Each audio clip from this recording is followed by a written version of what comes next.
యూదా ముద్దు, వెండి నాణ్యాల ఉచ్చు, ధనాశ, వేషధారణ, ఆత్మీయ పతనం. పిత, పుత్ర, పవిత్రాత్మ నామమున ఆమెన్. ఈరోజు మనము అత్యంత విషాదకరమైన సంఘటన, 30 వెండి నాణ్యాలకే రక్షకుణ్ణి అమ్మిన సంఘటన, అమ్మిన వ్యక్తి యూదా ఇస్కారియోతు గారి గురించి ధ్యానించుకుంటున్నాము. యేసు పక్కనే ఉన్నాడు. యేసు ప్రభు చేసిన అద్భుతాలను చూశాడు. ఆయనతో పాటు ఆయన చేత్తో ఇచ్చిన రొట్టెను తిన్నాడు. అయినా కేవలం 30 వెండి నాణ్యాల కోసం అలాంటి రక్షకుణ్ణి ఎందుకు అమ్మివేశాడు? ఆయన హృదయంలో మరేదైనా ఉందా? ఓన్లీ ధనాశ మాత్రమేనా? తపస్కాలం అంటే ఉపవాసం ఉండి మన శరీర బరువులు తగ్గించుకోవడం కాదు. యూదా ఇస్కారియోతు లాంటి ధనాశ మనలో ఉందా లేదా అని మనం చెక్ చేసుకొని దాన్ని విడనాడటానికి ప్రయత్నం చేయాలి. అలాంటి ధనాశ నుండి మనం ఏ విధంగా విముక్తిని పొందుతామో ఆలోచించుకోవాలి. యూదా ఇస్కారియోతు యేసు ప్రభుతో కూర్చొని భోజనం చేస్తూనే ఉన్నాడు, కానీ బయట శత్రువులతో బేరమాడుతూ ఉన్నాడు. ప్రభువా, నేనేనా నిన్ను పట్టించేది అని మళ్ళీ అమాయకంగా అడుగుతున్నాడు. అంటే అతని వేషధారణ ఎంత పరాకాష్ఠకు చేరిందో అర్థమవుతుంది. మనం కూడా చాలాసార్లు గుడిలో ఒకలాగుంటాం, బయట ఒకలాగుంటాం. గుడిలో ఉన్న మనల్ని బయటకు వచ్చినాక అంచనా వేయలేము. గుడిలో భక్తిపూర్వకంగా ఉంటాము, బయటకు వచ్చినప్పుడు మన నిజస్వరూపం బయటపడుతుంది. అందుకనే నటనా జీవితం, వేషధారణ ప్రభు చెంత అస్సలు పనికిరాదు. మనకి మనం ద్రోహం చేసుకున్నట్లు. ధనాశ ఆత్మీయ వ్యాధి. యూదా యేసును వెంబడించింది పరలోకం కోసం కాదు, తన సొంత లాభం కోసం. మగ్దలా మరియ యేసు పాదాలను అత్తరుతో పన్నీరుతో కడిగేటప్పుడు యూదా ఇస్కారియోతు పేదల పట్ల భక్తి ఉన్నట్లు దీన్ని అమ్మి పేదలకు దానం చేయవచ్చు కదా అని అంటాడు. ఆయనకు పేదల పట్ల భక్తి భావం వల్ల అలా అనలేదు. ఆమె ఖర్చు చేసే డబ్బు మీద ఆయన కన్ను పడింది. భక్తి ముసుగులో వ్యాపారం చేయటం యూదా ఇస్కారియోతుతోనే మొదలైంది. నీవు దేవుని దగ్గరికి వస్తుంది ఆయన ముఖం చూడటానికా, లేక ఇంకా ఏదైనా? ఈ తపస్కాలంలో నీవిచ్చే కానుకలు దేవుని మహిమ కోసమా, లేక నీ 10 మందిలో నీ పేరు కోసమా, లేక నీ భక్తి అమ్ముడుపోతుందా?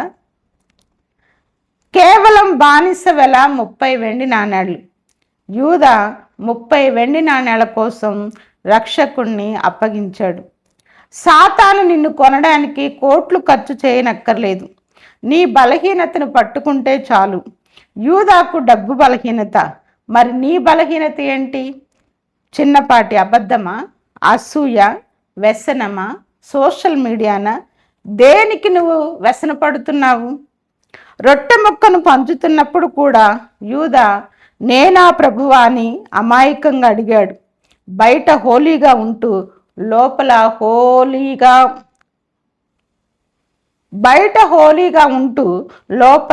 హోలోగా ఖాళీగా ఉండడం యూదా లక్షణం.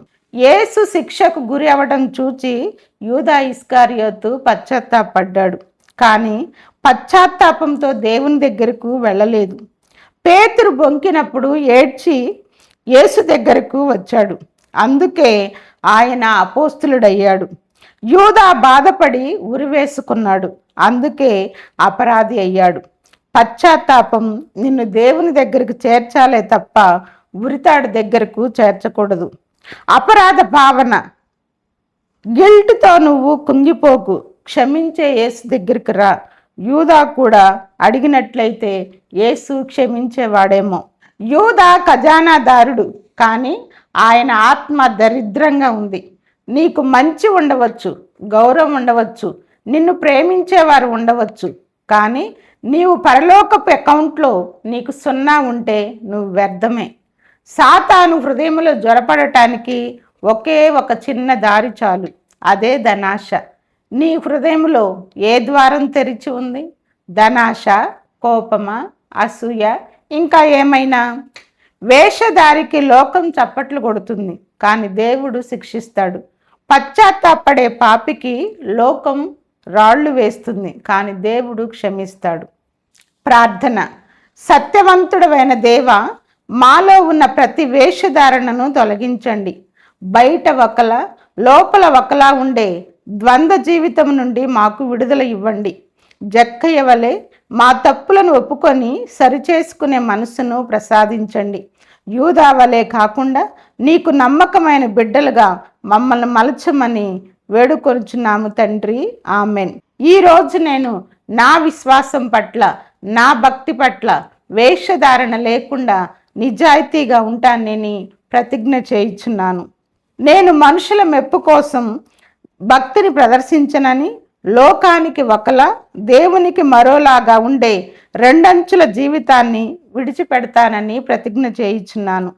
30 వెండి నాణేల కోసం తన గురువునే అమ్ముకున్న యూదా వలె నేను ధనాశకు బానిసను కానని, నా ఆత్మీయ విలువలను ఏ స్వార్థం కోసం తాకట్టు పెట్టనని తీర్మానించుకొనుచున్నాను.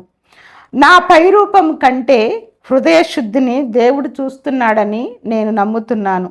నా రహస్య పాపాలను కప్పిపుచ్చుకోకుండా దేవుని వెలుగులో వాటిని ఒప్పుకొనుచున్నాను, విడిచిపెడుచున్నాను.